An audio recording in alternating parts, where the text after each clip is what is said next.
Hey guys, welcome back to Steel City Sports. So today I'm going to be predicting every game in week 4. So I've had a bit of a rocky season. My overall record right now is 29-19 with my picks. Had a really good start to the year. In week 1 I went 12-4. Week 2 I went 8-8. That was just the week of upsets. And then last week I went 9-7. So like I said, my overall record for the season thus far is 29-19. So as always, let me know down in the comments some of your favorite picks for this week and let me know how your team is doing this NFL season. But we're going to get into all the games right now, starting off with, of course, tonight we have Thursday Night Football on Amazon. I don't know exactly what the Amazon executives did to the NFL where they just continue to give them these shitty games. We didn't have a single good Amazon game last year, and we're continuing that trend this year. I think tonight's game is going to follow suit. This is not going to be a good game. I think the Cowboys are going to steamroll the Giants because this is the bread and butter of the Dallas Cowboys. Whenever they have to play a real team like the Ravens, like we just saw, they get crushed. And that final score did not reflect how big of a beatdown that was on the Cowboys. But when they play teams like the New York Giants, they look incredible. And this is where everyone buys into all the hype. And we talked about that ad nauseum last year. When it comes to beating up on bad teams, the Cowboys are one of the best teams in the league at doing that. So I give them credit for that. Like, you're supposed to handle your business against the bad teams. And the Cowboys, they're really like the playground bully. You know, whenever an older kid comes around, you know, an actually good, competent playoff team like the Ravens, they're the one who gets their ass kicked. But when they're the biggest kid on the playground, like against the Giants, they're the one who kicks some ass. So I do see that tonight. I feel like after the Giants beat the Browns, everyone's acting like the Giants are like, oh, well, maybe their offense has a pulse and Malik Neighbors is going to save Daniel Jones' career. Guys, no, it's still Daniel Jones. I'm not buying into any of that bullshit.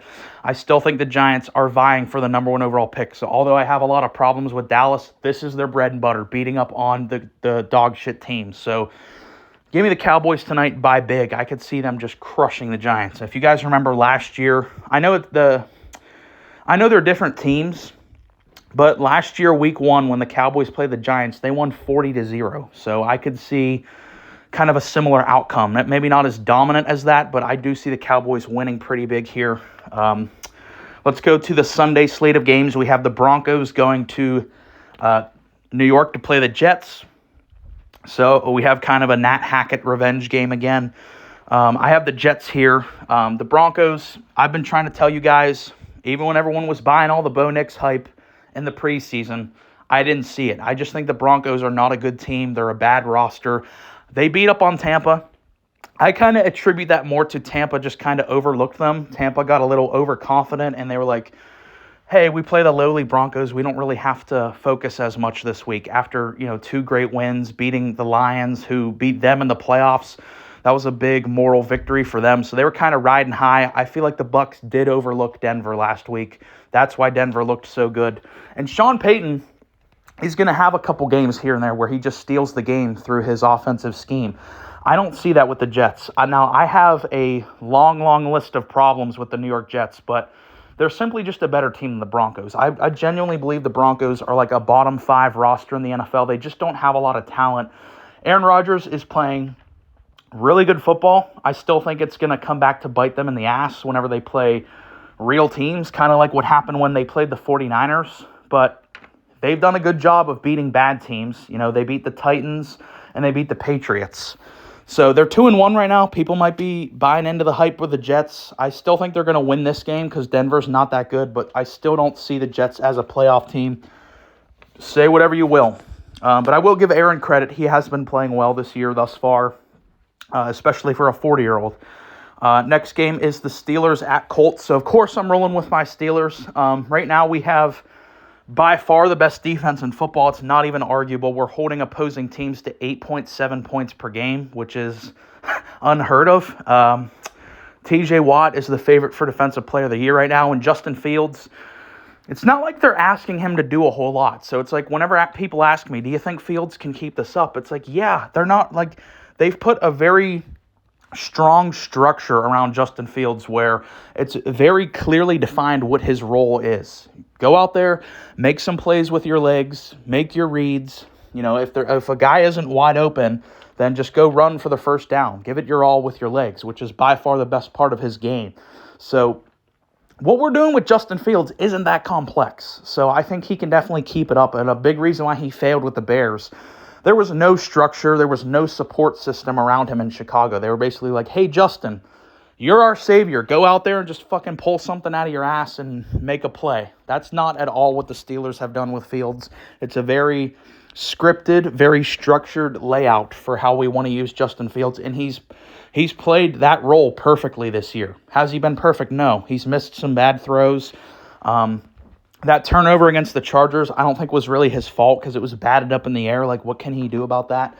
But he's played really well this far, and like I said, it's not like it's that complex of an offense he's running, so I think he 100% can keep it up, and I think as long as that defense stays healthy, it will remain the best defense in football. Like, it's not that surprising to see how the Steelers' defense is this good, because even last year, we had a depleted linebacker core, and then Minka was out for majority of the year. Cam Hayward was out for majority of the year, so now we have our linebacker course back to health, plus we added Patrick Queen. We got the best safety in football back, and Cam Hayward, even though he's up in his he's up there in age, he's still a really productive player. So you add all that back to go with the best defensive player in football.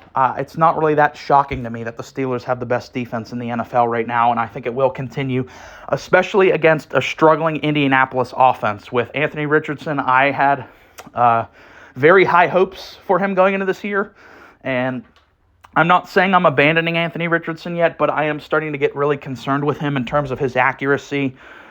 He just can't do the little things, and that is ultimately what brings you down in the NFL. If you can't make those simple little completions, like those quick little third-yard throws, and then the guy runs for a first down, that's what AR struggles with. His accuracy is really bad. And, he can make the 60-yard bomb throws, but majority of the plays in the NFL are not that. So Anthony Richardson already kind of struggling. Now he has to go up against the number one defense in football. I think this could be a bloodbath for Anthony Richardson with multiple turnovers. So give me the Steelers here to advance to 4-0.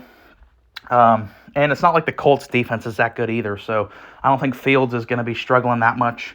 Next up is the Vikings at Packers.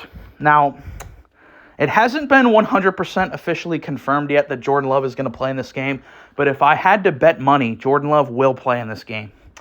But that being said, I'm still rolling with the Minnesota Vikings for a couple of reasons. Sam Darnold, say what you will about his reputation. When you just look at his numbers this year, he is a clear MVP candidate. And I did that MVP ladder a couple days ago. I had Sam Darnold at number 2 on that list because he deserves it. He's playing that good. 8 touchdowns to 2 interceptions is unthinkable for Sam Darnold. So he's been incredible. He's got a great support system around him with a good offensive coach, great weapons, good offensive line. And, of course, the defense, I think, is really just as big a surprise as Sam Darnold, because I don't think the Vikings defense is really that talented. They don't have a bunch of household names on that defense yet. They've been one of the most destructive units in the NFL. They just held that high-powered Texans offense to just 7 points. So I think Minnesota's a legit team. In Green Bay, with Jordan Love coming back, yeah, obviously Jordan Love is a big-time upgrade over Malik Willis, even though Malik Willis was really good in his couple games where he started for Green Bay.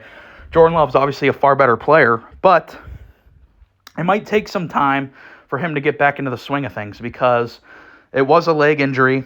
He might not be as mobile. He might not be as likely to get out of the pocket and extend plays. So I'm taking the Vikings here. I'm kind of surprised that Minnesota is the underdog in this one. I get it, Jordan Love's coming back, but Minnesota looks like one of the best teams in the league right now. So this is a big matchup, especially because it, of course, has big in-division implications because if Green Bay wins this one, they'll have the same record, and Green Bay will have the tiebreaker going forward. So this is a massive game. This is one of the biggest games of the week, but I'm rolling with Minnesota for all the reasons I said. They have one of the best defenses in football. They have an MVP candidate at quarterback. It's going to be a good one. Next up, we have a Jags at Texans, the opposite of a good one. This should be an absolute pummeling by the Houston Texans. And one thing I've talked about with Houston is it kind of surprises me how their season's gone thus far. Because, yeah, they're still 2-1, but I thought they'd be one of the most high-powered offenses in the NFL. It's not like they've really been blowing people out. Like the Colts was a close game. The Bears, that was a close game, and then they got pummeled by the Vikings. So I'm still kind of waiting to see that big signature standout performance from this Houston offense with a legit top 5, top 3 quarterback in CJ with all those weapons. I'm waiting to see the Houston Texans come out here and just fucking curb stomp someone's head into the pavement. I think that can be this game because statistically, the Jaguars have the worst defense in the NFL right now. They're the only team in the NFL to not generate a turnover. No interceptions, no fumbles. The Jags are the only team in the league to not have a turnover from their defense.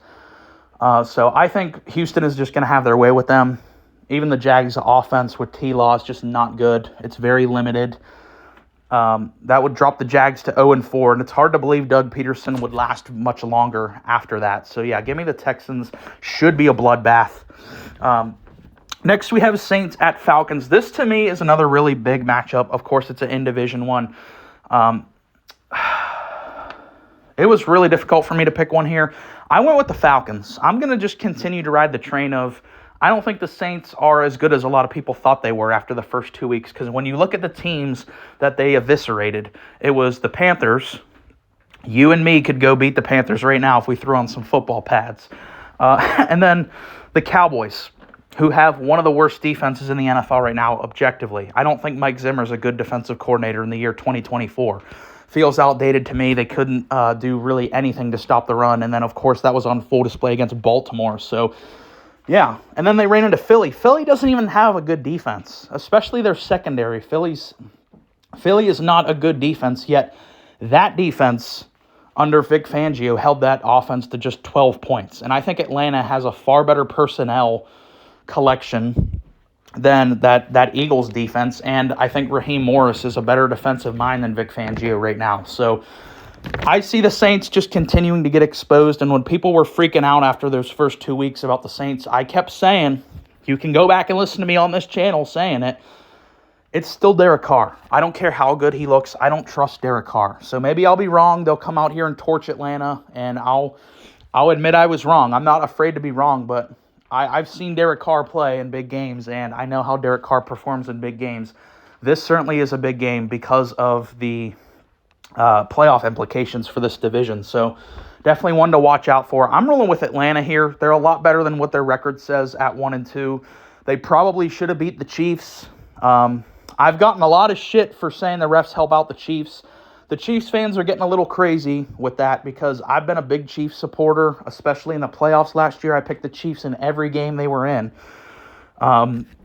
Yet I get labeled a Chiefs hater because I say that the refs made some really shitty calls in their favor. You can't, lie to my face. I saw what happened at the end of that game to Kyle Pitts.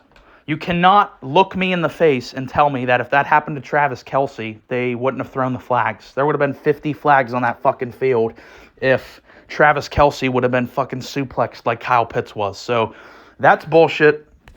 And, they had that really impressive win over the Eagles.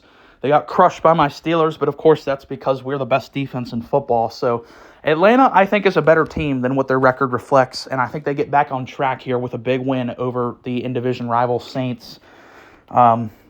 Next up was it was another difficult one for me to pick here with Rams at Bears, because I think you can make strong cases for both teams in this one. I ultimately went with the Bears in this one, and that came down to, I get it, the Rams beat the Niners with all the injuries, but McVay is so familiar with Shanahan and his style and just the Niners' overall concept and scheme and all that crap. So, yeah, he won, but now he's playing the Bears.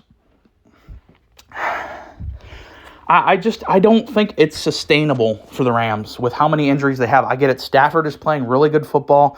McVay is a top 3 coach in the NFL right now. But ultimately, those injuries are just too unsustainable. I think they got hyped up to play their in-division rival with the Niners. Like I said, McVay knows them very well. So the Bears, and with the Bears, Caleb has gotten better every week. I know it's been ugly with Caleb. We're expecting him to come in and just instantly be really good. But at least you're seeing progress from him on a week-to-week basis. He's getting better each week. Had a really good connection with Rome Odunze last week. So maybe I'll be foolish here. Maybe I'll look like an idiot picking the Bears here, but they're at home. I think they get their first signature performance from Caleb Williams because that Rams defense is depleted with injuries. Give me the Bears in this one. Next, we have Eagles at Bucks. So the Bucks obviously are looking to bounce back after getting completely humiliated by the Denver Broncos. Baker Mayfield had a complete meltdown against the Broncos, was just not good whatsoever. And the Eagles, here's my thing with the Eagles, I don't even think they've been playing good, and yet they're still just finding ways to win games. And they probably should have beat Atlanta in that game. They probably should be 3-0, but they're 2-1. I don't even think they've been playing that good, specifically Jalen. Jalen Hurts has not had a good season thus far. He's just not playing very good. He's had glimpses here and there, especially when he runs the ball more, gets back to that more dual threat like he was in 2022 when he was runner-up for MVP. But he's really, really struggled with his accuracy, throwing the ball. He has a lot of turnovers. So I think it's kind of a silver lining from the Eagles because they haven't been playing very good, but they're still 2-1. You got to give Saquon a lot of credit. He's been the lifeblood of that offense. When Jalen's been struggling, Saquon has really picked up for the slack of that. I don't know if it's 100% confirmed, but I think A.J. Brown, there's a good chance he'll be back for this game. I'm going with the Eagles here. If they can just get Jalen to play a clean game, they're going to win because they have so much offensive firepower. And Vic Fangio just showed you last week that he can still really draw up a great defensive scheme. Even though they're limited from a personnel perspective on that defense, Vic Fangio knows what he's doing. He's a 1,000% massive upgrade over the defensive coordinator they had last year. So we'll see. This is a big one because it is a playoff rematch, and the Bucs are looking to bounce back after getting embarrassed. So another big one. We got a lot of games here where I feel like they could go either way. So I'm going with the Eagles in that one. Next, we have Bengals at Panthers. So, of course, the Bengals are sitting at 0-3. And I said I'm not willing to press the panic button just yet because we've seen the Bengals get off to slow starts in the Joe Burrow era. This happened last year. I don't remember if they were 0-3, but they were pretty bad to start off last year. And then midway through the year, they started to get really hot. I think they got back over 500. They had that signature win. They beat the Niners in San Francisco. Looked like they were right back on track, and then Burrow got hurt. So I could see a very similar thing happening with the Bengals this year, hopefully for their sake, without Burrow getting injured, where they get off to a slow start, and then they just get really hot as the year goes on. But if they lose this one and drop to 0-4, losing to the Andy Dalton Panthers, I will officially pound the gavel on the Bengals season. So this is a must-win game for the Bengals. They have to win this game, or their season is over. So you got a lot of guys playing for contracts on that team. You got a lot of coaches coaching for their job on this team. This is a very well-motivated team. And Carolina last year, I think, is a mirage. Getting, 3 touchdowns from Andy Dalton. I think that was just because the Raiders overlooked them. They were like, this is the worst team in the league. We're not really going to spend a whole lot of time on them. And, no one saw that coming from Andy Dalton. And I don't think it's a replicable thing. I don't see Andy Dalton doing that on a week-to-week basis. So give me the Bengals here. They have to win this game. They absolutely have to win this game. Next up, we have Commanders at Cardinals. So we get a nice Heisman winner matchup here between Kyler and Jayden Daniels. This should be a really fun game. Not a whole lot of defense being played, but it should be high scoring, back and forth. These quarterbacks play kind of similar styles in the fact that they're both, I would just call them one word, playmaker. They get out of the pocket, they extend plays, they have great arms. So this should be a really fun matchup. I told you guys last week after the Cardinals let me down that I probably wasn't going to pick on their side again for a while because the first 3 weeks I picked Arizona. I don't know what it is. I guess I'm super biased towards them. I'm rolling with the Cardinals again. I think the Cardinals are a lot better than what people give them credit for. I think Kyler's good enough to win you any given game. And yeah, sure, Jayden Daniels looked incredible against the Bengals last Monday night. But that was just one game. When you look at the other 2 games Jayden Daniels played, kind of looked like a struggler. So I I'm not going to just assume that Jayden Daniels is going to play how he played in that Bengals game every game going forward, because it would be unrealistic to think that. He was almost perfect in that game. 21 of 23 throwing, a bunch of touchdowns, no turnovers. So I don't think Jayden's going to just play like that every week. And I still have a lot of hope in Kyler and MHJ. So I'm rolling with the Cards here. If they lose this one to me, then yeah, I will stop picking them so much. But I really do believe that they will win this one at home. Next is Patriots at 49ers. This should be a bloodbath, absolutely. And I will give Brock Purdy a lot of credit because they're down a lot of guys right now. Christian McCaffrey obviously hasn't played a snap this year. Deebo Samuel's out again with injuries. Trent Williams got injured. So the whole talking point with Brock Purdy is, well, he's only good because he's surrounded by so much. Well, he's actually been playing really good without Christian McCaffrey and Deebo and Trent. So I will give him a lot of credit for that. I think he's beat all the allegations of, he's just a system guy, because when you look at like Skylar Thompson was picked like a couple picks ahead of Brock Purdy. That's what your typical 7th-round quarterback looks like. So Brock Purdy, I don't want to hear any more about, it's just Shanahan's system. Like, that's all bullshit. You're not watching. You're not paying attention. It's not like I'm some massive 49ers or Brock Purdy fan. I'm just trying to be objective here. If you still continue to make that argument, it's just his weapons and system, you don't know what the fuck you're talking about. He's a good player. And that's ultimately why I'm going with the 49ers in this one. The Patriots, you've heard my rants in the past. I will not go down the rabbit hole. I think they're vying for the number 1 overall pick. They were scrappy the first 2 weeks. Doesn't really change a whole lot in my book. I still think they're really bad. And even though the 49ers have a lot of big injuries, they still have a lot of talent on this team. You still got Brock Purdy. You got Brandon Ayuk, who needs to step up. Brandon Ayuk has been one of the most disappointing players in the National Football League this season. I mean, he's a $30 million guy this year. I think it's clear that he was overpaid because he has literally done nothing in the first 3 weeks of this season after making, after raising so much shit this offseason about getting paid. I think it's kind of clear now he's worth closer to $20 million than he is $30 million. Hopefully for his sake and for the Niners' sake, he'll shut guys like me up and just go out there and ball out. But yeah, he's got Ayuk. He's got Jawan Jennings, who just went fucking crazy, had the best individual game for a player of the season thus far. And the defense is still very capable. They should absolutely win this game. I'm going to have to start panicking on the Niners if they lose to the Patriots, because not only would that be a massive upset, but also they'd be 1-3 with a ton of injuries racking up. So another game that kind of feels like a must-win. The Niners have to win that one. Next, we have Browns at Raiders. I'm rolling with the Raiders here. Deshaun's a fucking disgrace to the game. He's terrible. Give me the Raiders here. Even though I have my problems with the Raiders, Deshaun is just such an embarrassment and terrible. Give me the Raiders. I don't care. Chiefs at Chargers. Like I said, if you listen to my picks every week, you know I'm going with the Chiefs. Don't see me picking against the Chiefs anytime soon. And even if the Chargers were at full health, I'd go with the Chiefs, but it's very unlikely that Justin Herbert is going to play in this game, so it will be Taylor Heineke at the helm. Give me the Chiefs here. And then we have the big Sunday night game, which is Bills at Ravens. This is a really good one.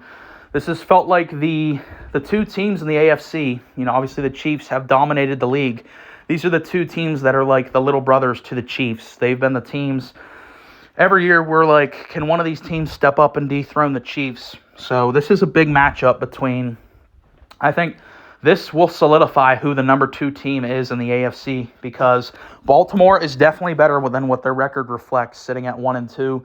Yeah, that loss to the Raiders was brutal, but that happens every once in a while. They probably should have beaten the Chiefs. They came within Isaiah Likely's toe of beating the Chiefs, because I think they definitely would have went for 2 and probably gotten it with just Derrick Henry wrecking ball forcing his way into the end zone.